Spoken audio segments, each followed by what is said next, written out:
Welcome back to Chandu Omkar vlogs. ಎಲ್ಲರೂ ಹೇಗಿದ್ದೀರಾ? I hope ಎಲ್ಲರೂ ಚೆನ್ನಾಗಿದ್ದೀರಾ ಅಂತ ಭಾವಿಸ್ತಾ ನಾನು ಕೂಡ ತುಂಬಾ ಚೆನ್ನಾಗಿದ್ದೀನಿ. ಇದು ನಮ್ಮ ಫ್ಯಾಮಿಲಿ ನಮ್ಮ ಜೊತೆಗೆ ಇದ್ದಾಗ ಮಾಡಿಕೊಂಡಿರುವಂಥ ವ್ಲಾಗು. ಈಗ ಆಲ್ರೆಡಿ ಅವ್ರ ಮನೆಗೆ ಹೋಗಿ 15 ದಿನ ಆಗಿದೆ. ಇವಾಗ ವೀಡಿಯೋಸ್ ಅಪ್ಲೋಡ್ ಮಾಡ್ತಾ ಇದ್ದೀನಿ. ಟೈಮ್ ಸಿಗ್ತಾ ಇರಲಿಲ್ಲ. ಟೈಮ್ ಸಿಕ್ಕಾಗೆಲ್ಲ ವೀಡಿಯೋಸ್ನ ಒಂದೊಂದಾಗಿ ಅಪ್ಲೋಡ್ ಮಾಡ್ತಾ ಹೋಗ್ತಾ ಇರೋವಂಥದ್ದು. ಇನ್ನು ಮಧ್ಯಾಹ್ನದಿಂದ ವ್ಲಾಗ್ ಸ್ಟಾರ್ಟ್ ಮಾಡ್ಕೊಂಡಿದ್ದೆ. ಸೊ ನಮ್ಮ ತಂಗಿಗೆ ಅನ್ನೋವು ಅಂತ ಹೇಳ್ತಾ ಇದ್ಲು. ಅದಕ್ಕೆ ಸ್ವಲ್ಪ ಹಾಸ್ಪಿಟಲ್ಗೆ ಹೋಗಿ ಚೆಕಪ್ ಎಲ್ಲ ಮಾಡಿಸ್ಕೊಂಬರೋಣ ಅಂತ ಹೋಗಿ ಬರೋಷ್ಟಿಗೆ ಒಂದು 5 ಗಂಟೆ ಆಯಿತು. ಬಂದ ತಕ್ಷಣ ಮಳೆ ಎಲ್ಲ ಜೋರಾಗಿ ಬರ್ತಾಯಿತ್ತು. ಅದು ಹಂಗೆ ಕಸ್ಮರ್ಗಿ ಚಾಕ್ಲೇಟ್ ನೀ ಕಡ್ದಿದ್ದೆ ನಾನು ಕಡ್ದಿದ್ದೆ ಪ್ರೇಮ ನಾನು ಕಡ್ದಿದ್ದೆ.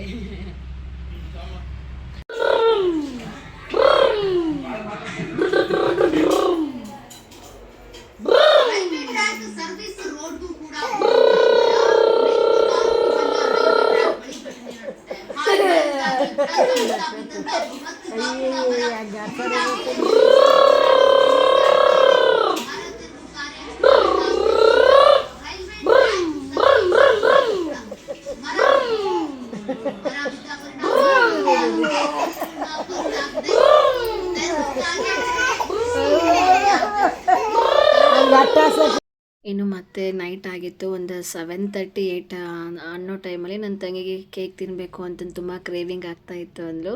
ಅದಕ್ಕೆ ಒಂದು 2 ಪೀಸ್ ತೊಗೊಂಬಂದುಬಿಟ್ರೆ ಅದು ಎಲ್ಲರಿಗೂ ಕೊಡಲಿಕ್ಕೆ ಸರಿ ಅನಿಸೋದಿಲ್ಲ. ಒಂದು ಸ್ವಲ್ಪ ಸಿಗುತ್ತೆ. ಅದಕ್ಕೆ 1/2 kg ತೊಗೊಂಬಂದ್ಬಿಡಿ, ಅದನ್ನೇ ತೊಗೊಂಬಂದು ಕಟ್ ಮಾಡೋಣ ಅಂದ್ಕೊಂಡೆ. ಸೊ ನಮ್ಮ ಹಸ್ಬೆಂಡ್ ಕೂಡ ಕ್ಯಾಂಡಲ್ ಎಲ್ಲ ತೊಗೊಂಬಂದು ಅದನ್ನೇ ಎಲ್ಲನೂ ಹಚ್ಚಿ ಸೆಲೆಬ್ರೇಟ್ ಮಾಡಿದ್ವಿ. ಒಂಥರ ಬರ್ಡೇ ಸೆಲೆಬ್ರೇಟ್ ಹಾಗೆ ಮಾಡಿದ್ವಿ. ಎಲ್ಲರೂ ಖುಷಿಯಾಗಿ ತುಂಬ ಚೆನ್ನಾಗಿ ಒಂಥರ ಕೇಕೆಲ್ಲ ಕಟ್ ಮಾಡಿ ಒಂಥರ ಪಾರ್ಟಿ ಥರನೇ ಆಗಿಬಿಡ್ತು. ಮನೆಯಲ್ಲಿ ಒಂದು ಚಿಕ್ಕದಾಗಿ ಪುಟ್ಟದಂಥ ಫಂಕ್ಷನ್ಸ್ ಇರುತ್ತಲ್ವ, ಆ ಟೈಮಲ್ಲಿ ಕೇಕ್ ಎಲ್ಲ ಕಟ್ ಮಾಡ್ತೀವಲ್ಲ, ಅದೇ ಥರ ಫೀಲ್ ಆಯಿತು. ನಾನು ಆವಾಗಲೇ ನಾನು ನನ್ನ ತಂಗಿ ಜಗಳದ ಬಗ್ಗೆ ಒಂದಿಷ್ಟು ಮಾತಾಡಿದ್ವಲ್ಲ, ಅದನ್ನು ಹಾಕಿದಾಗ ನಾನು ತುಂಬ ಅವಳಿಗೆ ಕೋಪ ಮಾಡ್ಕೊತಿದ್ದೆ ಗೊತ್ತಲ್ವ. ಬಟ್ಟೆ ಆಗಿರ್ಬೋದು, ಸ್ಲಿಪ್ಪರ್ಸ್ ಏನಾದರೂ ಎಕ್ಸ್ಚೇಂಜ್ ಮಾಡಿದಾಗ ನನಗೂ ಕೋಪ ಬರ್ತಾಯಿತ್ತು, ಅವಳಿಗೂ ಕೋಪ ಬರ್ತಾಯಿತ್ತು. ಹಾಗೆ ಮಾತಿಗೆ ಬೆಳೆದು ಏನು ಸಿಗುತ್ತೋ ಅದು ತಗೊಂಡು ನಾನು ಹೊಡಿತಿದ್ದೆ, ಅವಳು ಬೀಸ್ತಾಯಿದ್ಲು. ಬಟ್ ಅವಳು ತುಂಬ ತಳ್ಳಗಿದ್ಲು. ಇವಾಗಲೇ ನೋಡ್ತಾ ಇದ್ರೆ ತುಂಬ ತಳ್ಳಗಿದ್ದಾಳೆ. ಸೊ ಅವಾಗ ನಾನು ಅವಳಿಗೆ ಹೊಡೆದಿದ್ದಕ್ಕೆ ಅವಳಿಗೆ ಜಾಸ್ತಿ ಅಂದರೆ ರಿಟರ್ನ್ ಹೊಡಿಯೋಕ್ಕಾಗದೆ ಕಚ್ಬಿಟ್ಟಿದ್ಲು. ಅದು ಫುಲ್ಲು 1 ಮಂತ್ ನನಗೆ ಫುಲ್ಲು ಪೇನ್ ಆಗಿಬಿಟ್ಟಿತ್ತು. ಅವಾಗೆಲ್ಲ ಗುರುತು ಹಾಗೇ ಇತ್ತು ಲೆಫ್ಟ್ ಸೈಡಲ್ಲಿ. ಬಟ್ ಇವಾಗಿಲ್ಲ. ಅದನ್ನೇ ನೆನೆಸ್ಕೊಂಡು ನಗ್ತಾಯಿದ್ವಿ. ಆವಾಗ ಅಷ್ಟು ತಮಾಷೆ, ನಾವು ಖುಷಿಯಾಗಿದ್ದಕ್ಕಿಂತ ಸಿಕ್ಕಾಬಿಟ್ಟೆ ಜಗಳ ಮಾಡಿದ್ದೆ ಜಾಸ್ತಿ. ಅದನ್ನೇ ನೆನೆಸ್ಕೊಂಡು ಇವಾಗ ನಗ್ತಾ ಮಾತಾಡ್ತಾ ಹಿಂಗಿದ್ವಿ, ಇವಾಗ ಯಾವ ಥರ ಆಗಿದೆ. ಹಿಂಗೆ ಕಾಲ ಒಂದೇ ರೀತಿಯಾಗಿರೋದಿಲ್ಲ, ದಿನ ಚೇಂಜ್ ಆಗ್ತಾ ಹೋಗುತ್ತೆ, ನಾವು ಕೂಡ ಬದಲಾಗ್ತಾ ಹೋಗ್ತೀವಿ ಅಂತೆಲ್ಲ ಮಾತಾಡ್ತಾ ಕೂತ್ಕೊಂಡ್ವಿ. ಕೇಕೆಲ್ಲ ಕಟ್ ಮಾಡಿ ಒಂದಿಷ್ಟು ವೀಡಿಯೋಸ್ ಎಲ್ಲ ಮಾಡಿಕೊಂಡು ಎಲ್ಲರಿಗೂ ಕೇಕೆಲ್ಲ ಕೊಟ್ಟು ಎಲ್ಲರೂ ಕೇಕ್ ತಿಂತಾಯಿದ್ರು. ಚೆನ್ನಾಗಿತ್ತು ಅಂತೆಲ್ಲ ಹೇಳಿದರು. ಬ್ಲ್ಯಾಕ್ ಫಾರೆಸ್ಟ್ ತರಿಸಿದ್ದು. ನನಗೆ ಆ್ಯಕ್ಚುಲಿ ರೆಡ್ ವೆಲ್ವೆಟ್ ತುಂಬ ಇಷ್ಟ. ನನ್ನ ಬರ್ಡೇಗೆ ಆಗಿರ್ಬೋದು ಅಥವಾ ಆ್ಯನಿವರ್ಸರಿ ಏನೇ ಇದ್ದಾಗ ರೆಡ್ ವೆಲ್ವೆಟ್ ತೊಗೊಂಬಂದೆ ನಾವು ಕಟ್ ಮಾಡಿದ್ದು. ಇದು ಸ್ವಲ್ಪ ಚೇಂಜ್ ಇರಲಿ, ಯಾವಾಗಲೂ ಒಂದೇ ಥರನೇ ಏನಪ್ಪಿ ಅಂತಂತೇಳಿ ನಮ್ಮ ಹಸ್ಬೆಂಡ್ ಅದು ತೊಗೊಂಬಂದರು. ತುಂಬ ಟೇಸ್ಟಿಯಾಗಿ ಇತ್ತು. ಇನ್ನು ನಮ್ಮ ಅತ್ತೆಯವರು ಬರ್ತೀವಿ ಅಂತ ಹೇಳಿದರು. ನಾನು ನೈಟ್ ಬರ್ತಾರೆ ಅಂತ ಅಂದ್ಕೊಂಡು ಸ್ವಲ್ಪ ಅಡುಗೆ ಎಲ್ಲ ಜಾಸ್ತಿನೇ ಮಾಡಿದ್ವಿ. ಬಟ್ ಅವರು ಇಲ್ಲ, ನಾಳೆ ಬೆಳಗ್ಗೆ ಬರ್ತೀವಿ ಅಂತೇಳಿ ನೈಟ್ ಹತ್ತಿದ್ದೀವಪ್ಪಿ. ತುಂಬ ಮಳೆ ಬರ್ತಿದೆ, ಅದಕ್ಕೆ ಇವಾಗ ಬರೋಕ್ಕಾಗ್ತಾಯಿಲ್ಲ. ನೈಟ್ ಹತ್ಬಿಟ್ಟು ಬೆಳಗಿನ ಜಾವ ಬರ್ತೀವಿ ಅಂತ ಹೇಳಿದ್ರು. ಸರಿ, ನೀವು ಬರ್ತೀರಾ ಅಂತೆಲ್ಲ ಹೇಳಿ ಅಡುಗೆ ಮಾಡಿದ್ದೀವಿ ಅಂತೆಲ್ಲ ಹೇಳ್ತಾ ಇದ್ವಿ. ಅದ್ರ ಬಗ್ಗೆ ಮಾತಾಡ್ತಾ ಕೂತ್ಕೊಂಡಿದ್ವಿ. ನಮ್ಮ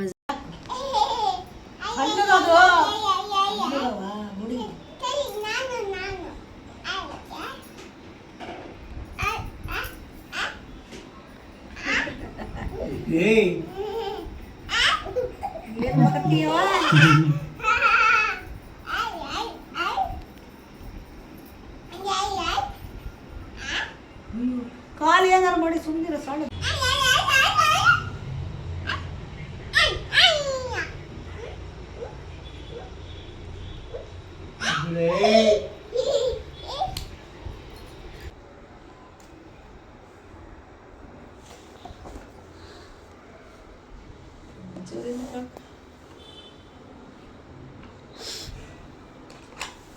ಯಾರು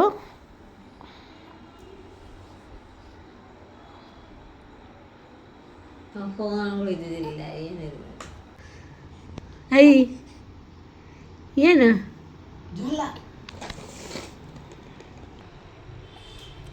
ಇವಾಗ ನೋಡೋಕೆ ಏನು ಅನ್ಸಲ್ಲ. ಇವು ಸ್ವಲ್ಪ ದಿನ ಬಿಟ್ಟಾದ್ಮೇಲೆ ಎಷ್ಟು ಚೆನ್ನಾಗಿ ಅನ್ಸುತ್ತಲ್ಲ ಎಲ್ಲ ವೀಡಿಯೋಸ್ ನೋಡ್ಬೇಕಾಗುತ್ತೆ. ನೆನಪೇ ಇಲ್ಲ, ವಿಡಿಯೋಗಳೇ ನೆನಪು ನನಗೆ. ಶಬಾಷ್. ನೋಡು ದೂರ ಆಯಿತು. ದೂರ ಇಟ್ಟೆಯಾ ಅಂತ.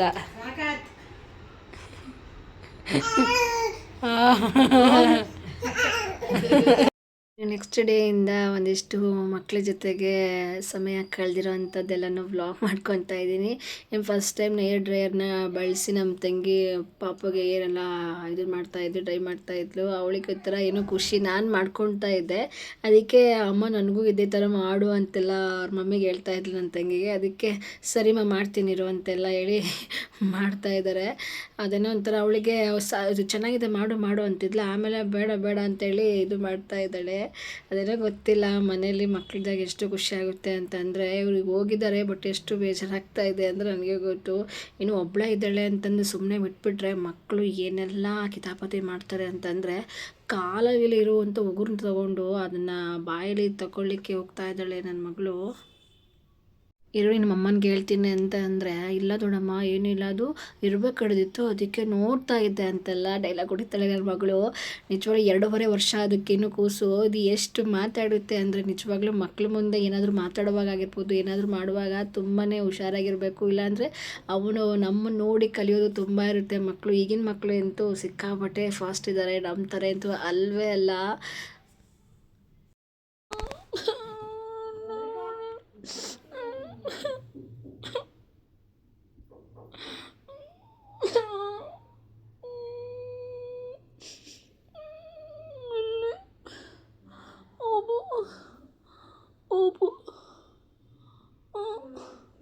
ಊಬು ಇಲ್ಲಿ ನೋಡ್ತೈತೆ ಹೃದಯಮ್ಮ, ನೋಡ್ತೈತೆ, ಮುದ್ದು ಕೊಡು ಹೋಗುತ್ತೆ.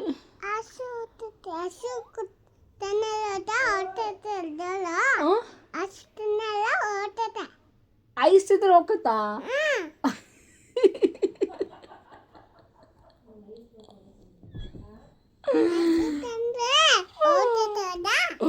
ಎಂತ ಇದೆಯಾ ಅಂದರೆ ಅಪ್ಪ ಅದೇ ನೋಡಿ, ನನಗಿನ ಬಡ್ಸಿದ್ಲು ಅಂತ ಹಿಡ್ಕೊಂಡು ನಾನು ಜಸ್ಟ್ ಆ್ಯಕ್ಟ್ ಮಾಡಿದರೆ ಇವಳು ನನಕ್ಕಿನ್ನ ಡಬಲ್ ಆ್ಯಕ್ಟಿಂಗು. ಐಸ್ ತಿಂದರೆ ಹೋಗುತ್ತೆ ಅಂತೆ ನೋವು. ನೋಡಿ ಇಂಥ ಮಕ್ಕಳು ಎಲ್ಲಿಂದ ಸಿಗ್ತಾರೆ ಹೇಳಿ? ಹಾಂ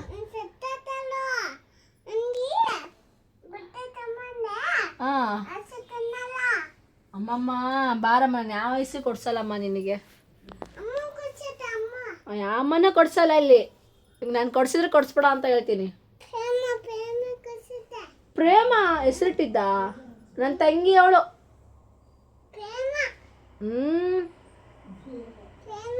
ತಾಳ್ ಮಾಡ್ತೀನಿ.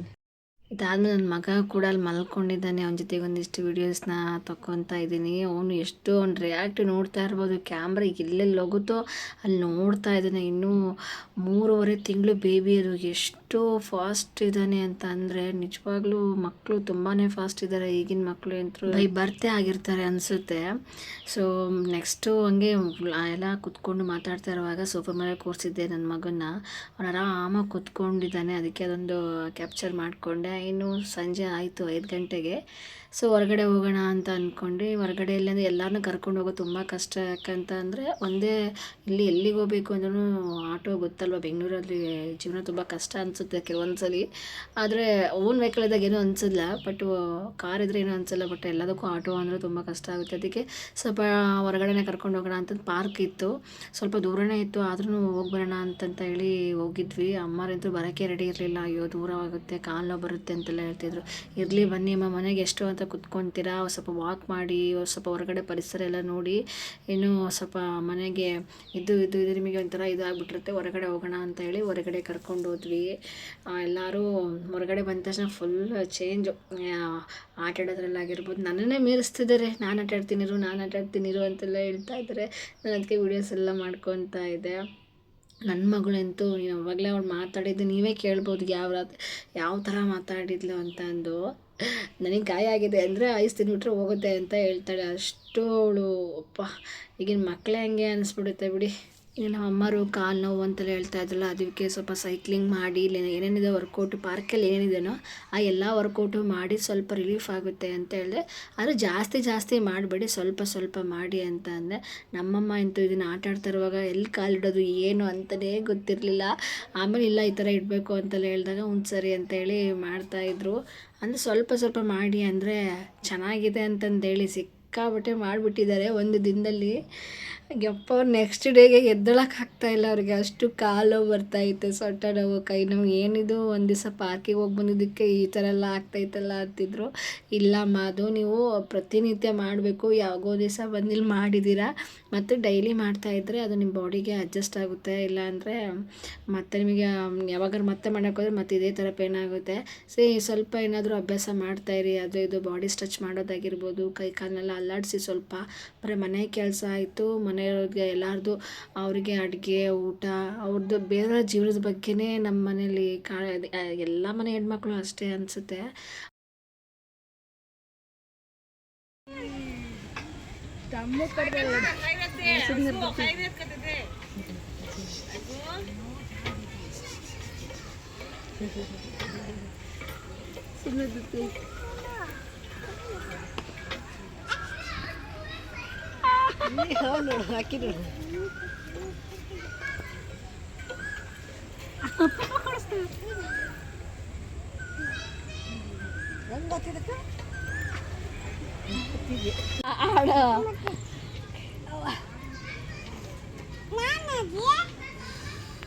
ಹೆಂಗ ಮಾಡ್ತಾರ ಪ್ರಮೀಡಿಯಾನ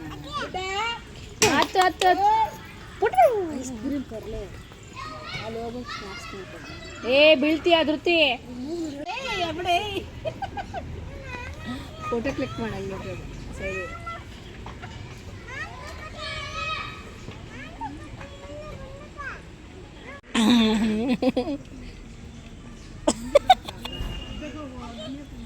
ಇಳಿಯಮ್ಮ.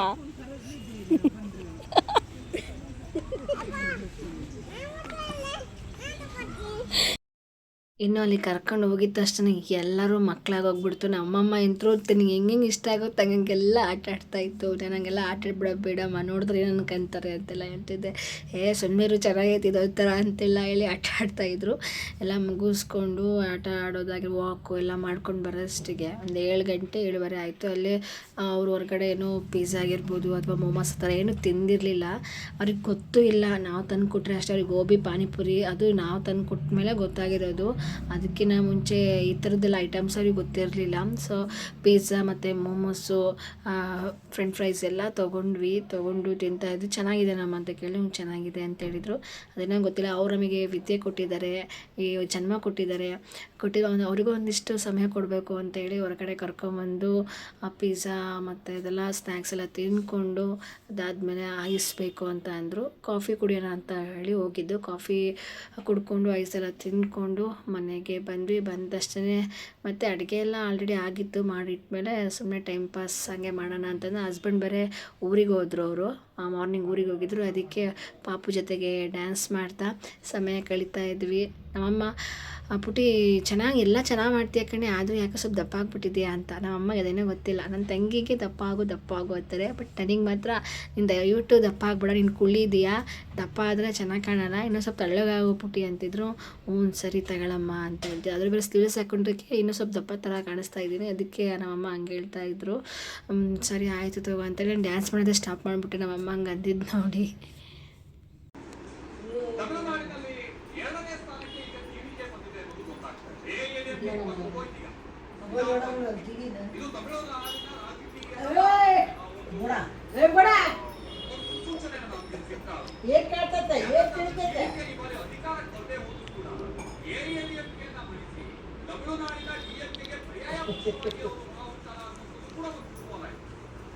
ಟೀಯಾಗಿ ಈಗ ಟೀ ಮಾಡ್ತಾ ಇದ್ದೀನಿ, ಮಸಾಲಾ ಟೀ.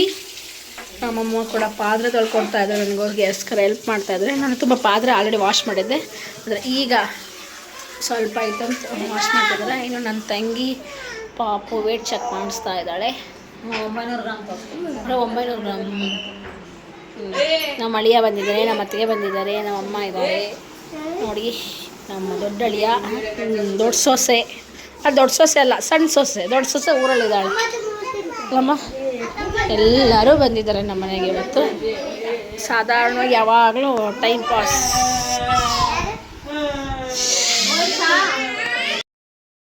ಬೆಳಗ್ಗೆ ನಮ್ಮ ಅತ್ತಿಗೆಯವರು ಮಕ್ಕಳು ಎಲ್ಲರೂ ಬಂದರು.